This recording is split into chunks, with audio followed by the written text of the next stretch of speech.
Today I'm going to tell you why buying this 65 Mustang GT may be a better idea than buying even a new one. It's got that 289 Ford V8 engine. And even though it's a V8, look at the working room. There's all kinds of working room on this thing. You check out a modern Mustang, there's no working room.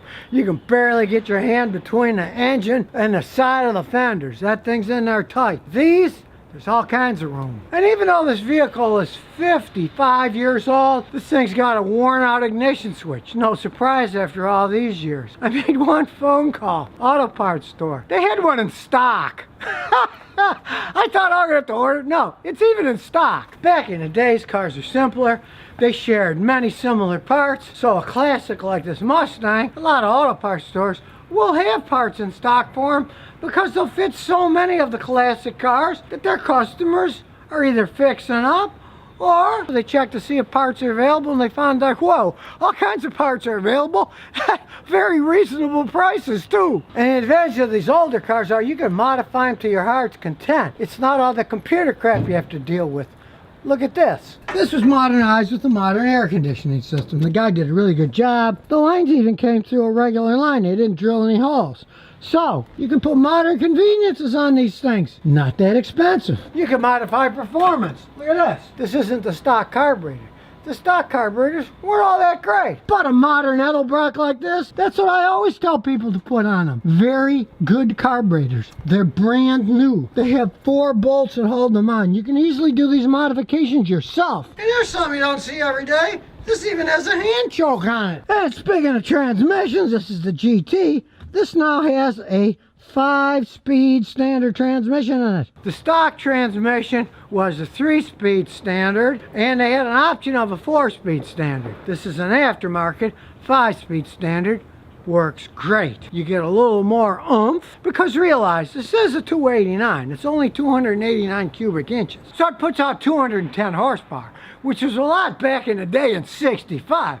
But today, of course, that's peanut horsepower. A stock 2020 fastback, it puts out 460. You can bump a lot, but the stock one puts out 460. But it starts at $36,000. This thing started at $2,400. And even with inflation taken into account from 65, that's less than $18,000 of current money. These things were a real bargain in their days. And even today, these things can be a bargain if you use your head and think, I'm not a fanatic. I'm not one of these original matching numbers guy where everything's got to match. Because this modern air conditioning conversion kit works better than the old one. The more modern 5-speed standard transmission works better than the original one. So it can actually be more dependable at less cost. A true classic that turns heads. A 65 Mustang. 55 years later, it's still turning heads, still running good. Now you look at a modern Mustang. 55 years from now, I truly doubt that there's going to be that many of them still doing good because of the use of plastic. All the cheap plastic parts are going to crack and break. Chrome-plated door handles, real chrome, not plastic that's chrome-plated,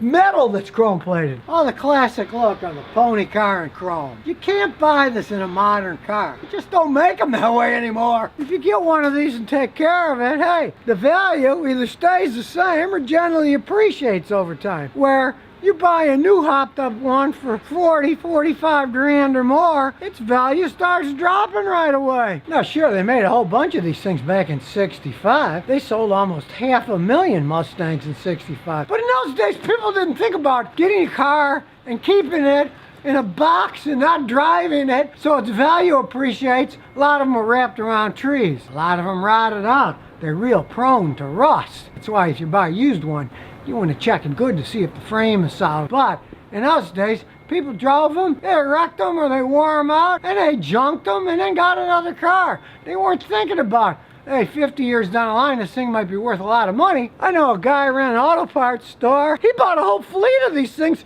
for delivering auto parts to garages because they were so cheap. And he told me the other day, I said, oh man, I wish I would have kept that fleet of them. They'd be worth a fortune today. And as I said, since they're so popular, and a lot of the parts of the older Fords are interchangeable, you can get parts for these things no problem at all. And they're not all that expensive. As long as you're not going to original equipment stuff where you want to keep it all original, then the sky's the limit of how much money you're going to spend. And yeah, this isn't the original paint job. It's been painted over God knows how many times. And like I said, you can modify them like you want.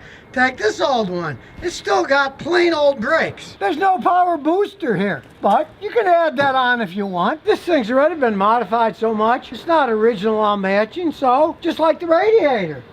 It's got a swanky, all metal, fancy aluminum radiator. Dissipates heat better. If there's one thing the early Mustangs had problems with, is if you had air conditioning on it and you lived here in Texas in the hot Texas sun, you're driving stop and go traffic, it's 100 degrees outside, they had a tendency of overheating. So now you know the truth about why the 65 Mustang might be a better deal than a new one. It's going to turn more heads, and it definitely is not going to lose depreciation the next 5-10 years like a new one would. Got an 81 Land Cruiser. They were once regular Jeep-sized vehicles. And look at this one. It looks like it just came off the showroom floor. And if you want to buy it, guess what? It's for sale. It's not oversized. Now, granted, it's got a longer wheelbase than a classic Willys Jeep. That longer wheelbase makes it ride better. This does not ride as bumpy as they do. Check under the hood. Big old straight cylinder, 4.2 liter engine. And for fuel system, it's got a carburetor. Very simple, reliable design. Just realize it is an actual Jeep. The Japanese were copying Jeep pretty much after World War II, and they got sued by Jeep, by Willys Overland. They couldn't use the name Jeep, so they came up with the name Land Cruiser. Not that bad of an idea, considering how the Japanese often have weird names. They gave it a solid name. Now, yes, it's a real Jeepy vehicle. All-wheel drive, carbureted with a 6-cylinder engine. Now, you're lucky if you're going to get 13 miles a gallon in this thing. This isn't about gas mileage. It isn't about speed. It's like the original Willys for going off-road, and basically they were used as military vehicles in the beginning. Back in the day, they built stuff solid. Look at this radiator. It's very thick. A modern radiator is about this thick. He cleaned out this old one and it still works perfectly fine. Warning, warning, don't try this with plastic radiators. Throw them away and buy another one, and realize even in the 1980s, Mercedes-Benz started using plastic radiators. That's just this carburetor, doesn't have all that computer crap on it. Let's say the fuel pump goes out. Is it an electric pump in the gas tank? No, of course not. Fuel pump right down there. It's a mechanical pump. You can even buy these things today at AutoZone. After all, these engines are basically Chevy designed engines. Believe it or not, you could actually fit a Chevy fuel pump on this thing. Which remind me of a friend of mine way back decades ago. He had a Kawasaki 650 twin motorcycle. Kawasaki had copied a 650 BSA motorcycle, nut for bolt. He had a sense of humor too. He got himself a BSA gas tank, and he put the BSA gas tank on the 650 Kawasaki. He took it to a motorcycle show, and he won Best in Show for British Motorcycle. But it was a Kawasaki. They copied it entirely, nut for nut, bolt for bolt. But in this case, Chevy actually never made any Jeeps. They just took a good solid engine and put it in a Toyota product. It's actually extremely superior to a Willys Jeep. Do you have to deal with old technology? No, you can modernize them like he did. You don't like cloddy old drum brakes? They pull when they get wet and have problems? Well, no stinking drums on this thing. This has been converted to discs in the front. All-wheel drive with the hubs. The back still got drums on it. And who cares? This isn't a race car. The only reason this thing even needs rear brakes is so that it'll stop straight. If it didn't have brakes on the back, it'd skid. So you don't care. It's the front ones that do 90-something% of the braking, and these have been switched over to discs, superior to even the original Toyota design. Now you might say, Scotty, I've never seen one of these before. Well, that's because they weren't sold in the United States. This was imported. As we look inside, check out the speedometer. It's in kilometers per hour, and this baby's only got 358 miles on it. Which just goes to show what I've always said. Don't believe the mileage on an old car speedometer. He admitted that it had 385,000 kilometers on it when he bought it, and he put a new dash on it. He's not trying to pull a fast one. And it's got a nice 4-speed transmission with the transfer case for super low crawling gear, high speed 4 and high speed 2. And it even tells you when you should use it. They're not messing around here. You might think, what good is a tiny little Jeep? Check out this baby. It's like a military vehicle. You got racks that you can fit people in. There's lots of room back here. And of course, it is a real Jeep vehicle. You can flip it down and take the top off, and you can put the windshield down too. Now he's gone chrome wild on this thing. It's really nice looking. Like I said, look at the room inside the back here. You can have your own small army in this thing. You're gonna have a hard time finding one that's in the shape this thing is in. So let's take it for a ride. There we go. This is a real Jeep vehicle. Listen to that engine. You're high up in the air, and yeah, you feel the road somewhat, but truthfully, it rides a lot better than the Willys Jeeps. The suspension's better, the long wheelbase. It's not like you're going through a washer and dryer tumble. Now we got it going down a highway here. We're really flying. Check out that speedometer. And really, it's not a bad ride for a Jeep. And you listen closely, do you hear worn out bearings? No. What do you hear in the engine? How smooth. The transmission's smooth. You think Toyota makes good vehicles today? Their old ones were mechanical, even more reliable and long-lasting. And as we check in the back, do you hear a howling rear end? It's not making any noise. Somebody must have rebuilt this stuff, but still, that old, you can still rebuild them and it can run this good. Try finding something like this today. So if you're ever thinking about getting yourself a real Jeep vehicle, one that doesn't break down, might want to get one of these old Land Cruisers. Like I say, this one's for sale. The world's going to be bidding on it, so you join in if you want. If you can find an old one to fix up, don't think you can't get parts for them. Not a problem at all. But they can truthfully last forever. All right, if you yearn for the days when things were simpler, here's a 61 Beetle. Mainly original. I'll show you why it became famous, why people loved them, and why maybe we should go back into the past and start making simple cars again. Yeah, Volkswagen, the people's car. That's what they're originally made for. Now, there's a reason they sold 23 million of these Volkswagen Beetles. This is a 61, and it was the year that they sold their 5 millionth. They ended up with 23 million, but this is the 5 millionth one. Back in 61, hey, that was a lot of cars sold. They were dependable transportation. Now, in 1961, they upgraded them. The old engines had 36 horsepower. This has a whopping 40 horsepower. Yeah, it's not a race car, but they don't weigh that much. And the owner wisely upgraded it. This is 12 volts. The original ones were only 6 volts, and 6 volts just isn't enough power. Most guys will upgrade them. Then all the lights and everything will be 12 volts. It makes a lot more sense. And needless to say, you really do want to put an alternator like this on it, because the original generators, when you're idling, the light would come on. Generators don't work that good at low RPMs. You really want to put an alternator on one and just swap them out. It's no big deal. Parts are readily available. Now, the big advantage of these things is they were inexpensive and very inexpensive to maintain. Because believe it or not, the 61 sitting here was $1,595 when it was brand new. I had a friend buy one for $1,595. It's long gone, he's long gone too. Now, for its day, 1961, it was phenomenal gas mileage. It was 32 miles a gallon. Now, today that doesn't sound like much. Some of them get 50 something, but this was competing against cars. Some of them got like 8 miles a gallon with 4 deuces on a V8. I mean, this thing was phenomenal gas mileage in those days. This has got the original air filter on it. There's the fuel filter, a few adjustments on the carburetor, a simple distributor, and when you want to change the oil, there's a drain plug there, and it's high enough that you can drain the oil out without even jacking it up in the air. Now, they didn't have oil filters. Some guys had them on, but being a motorcycle style engine with fins, they're basically air cooled, air oil cooled. You just change the oil every 2,000-3,000 miles, and it only holds a little bit over 2 quarts of oil. So you're not talking about much of an expense. And yes, cars are cooler in that day. Chrome bumpers. I love chrome bumpers. I hate painted bumpers. These things had some class to them. That's what I don't like about the later Volkswagen Beetles. They went with all the bumpers like everybody else for safety, and they were ugly looking. These had class. And yeah, dig the white wall tires. A company called Coker still makes these tires. They're not cheap. They were originally very cheap, but they aren't cheap now. But you can still get parts for these things. It's not like you got some kind of albatross every time you need a part. The car sits for 6 months. Everything's readily available for these. Now when it comes to safety, well, they might be a little bit lacking in that, considering they don't even have seat belts. And in an emergency, it doesn't even have four-way flashers. But the horn still beeps. It does have that Volkswagen smell to it.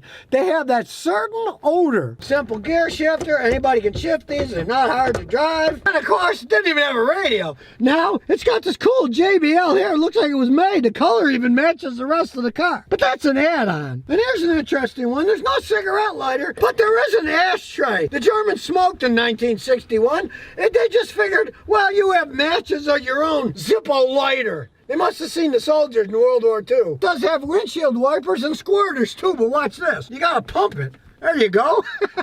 It's a manual pump. And it still works. Back to the days when Germans made simple, reliable technology. There's the famous Volkswagen trunk. Let's check it out. Now, believe it or not, this was a one owner in Maine. He's the second owner now. And check it out, they didn't have gas gauges in those days. And he wants to keep the original tank, so the stick is his gas gauge. Just like my father's old gas station, we had 20-foot ones to check the fuel in the tanks underground at the Texaco gas station. Here's how he checks his gas here. He uses a stick too. And you can see there's a reasonable amount of room inside. You can put stuff. But of course, here's an original Volkswagen roof rack that's on it, so he can carry more stuff. It looks like something from vaudeville days here. Although this is a dead giveaway, you can see it says 2 liter. Well, they didn't use liters back in those days in the United States. And as we check the interior out, look at this thing.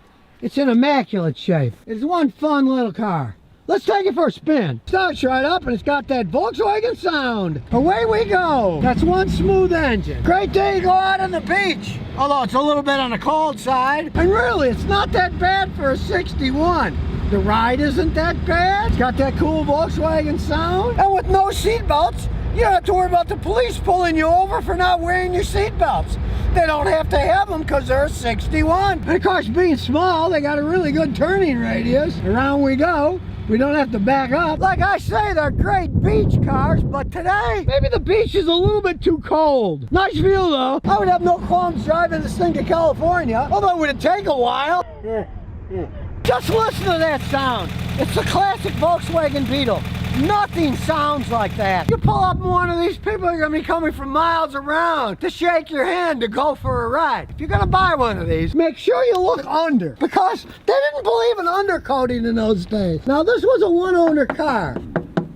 Look at this frame, solid as can be. It was taken care of. Here's where they jack up. Most of them, these are rotten off entirely. This one isn't. It was taken care of by one owner. There was an estate sale. This wasn't part of the estate sale for some reason the laws they have in Maine, so he bought it privately. But that's the only reason they were getting rid of it. The guy was getting old and sick. He probably would have kept it forever. If you find something like this is the kind you buy. Be real leery when you're looking at them. If they're rusted underneath, you don't want to touch them. They'll just fall apart in front of your very eyes. But this was a one owner. Guy took care of it.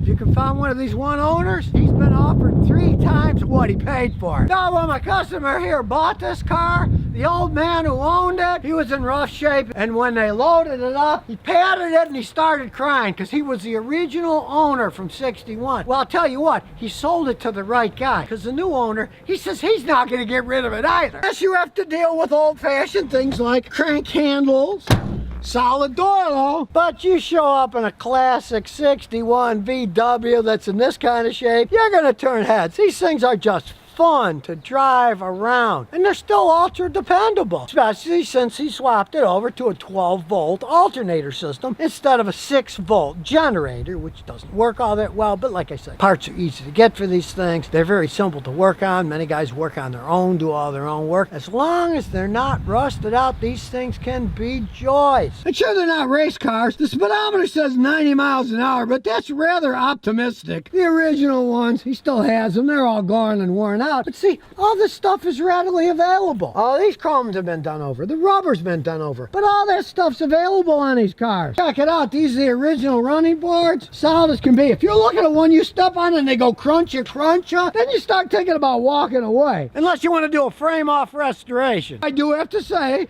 the pipes are rusting and he needs new ones, but he's getting them for $12. He's got a little sticker here. That's a company in California that sells all the parts for these things. They've been around quite some time. So if you're looking to have some fun with a little Beetle, man, if you can find a 61 that's a one owner, this may be the only one on the planet. If you can, even if you're not in love with Beetles, believe me, snap it up, because you could probably triple your money in a very short period of time. So if you never want to miss another one of my new car repair videos, remember to ring that bell.